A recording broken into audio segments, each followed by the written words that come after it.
आज मी तुम्हाला दाखवणार आहे एक नव्या प्रोजेक्टचा प्लॉट. या प्लॉटवर येणार आहे तुमचं एक कमर्शियल टॉवर आणि 2 रेसिडेन्शियल टॉवर. आता या टॉवरची खासियत ही असणार आहे तिकडे गोल्फ कोर्स आहे. सो या बिल्डिंगच्या रेसिडेन्शियल अपार्टमेंट्सला तुम्हाला गोल्फ कोर्स व्ह्यू मिळेल, मागे तुम्हाला मॉल मिळेल आणि इथे 1 बेडरूमची प्राइस चालू होतीये 1.1 million dirham, which is approximately 2.5 CR Indian rupees.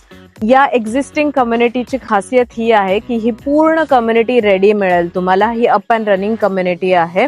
इथे 90% ही ऑक्युपाईड आहे. 8,000 families are staying in this community.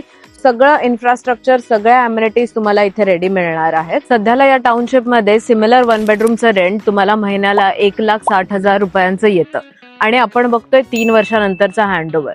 So तोवर हे रेंट नक्कीच इन्क्रीज झालेलं असेल. सो 2.5 कोटीची प्रॉपर्टी घेऊन तुम्ही साधारण एक्सपेक्ट करू शकता 1,80,000 ते 2 लाखाचा रेंट प्रति महिना. आणि हे 2.5 कोटी तुम्हाला अपफ्रंट द्यायचे नाहीयेत. तुम्ही डाऊन पेमेंट केल्यानंतर एव्हरी मंथ तुम्हाला 1% पेमेंट प्लॅनवर मिळतं आणि असं तुम्ही 3 वर्षात हे पे ऑफ करणार आहात. या कम्युनिटीमध्ये तुम्हाला मिळतं school, mall, horse riding, golf course, artificial beach. So basically ही टाउनशिप पूर्ण रेडी आहे. हा प्लॉट असणार आहे या कम्युनिटीतला लास्ट प्लॉट की जिथे बिल्डिंग येणार आहे. सो जर तुम्ही दुबईमध्ये इन्व्हेस्ट करण्याचा विचार करत असाल आणि तुम्हाला कन्सल्टेशन हवं असेल तर प्लीज मला DM करा. आपण कॉलवर नक्कीच कनेक्ट होऊयात.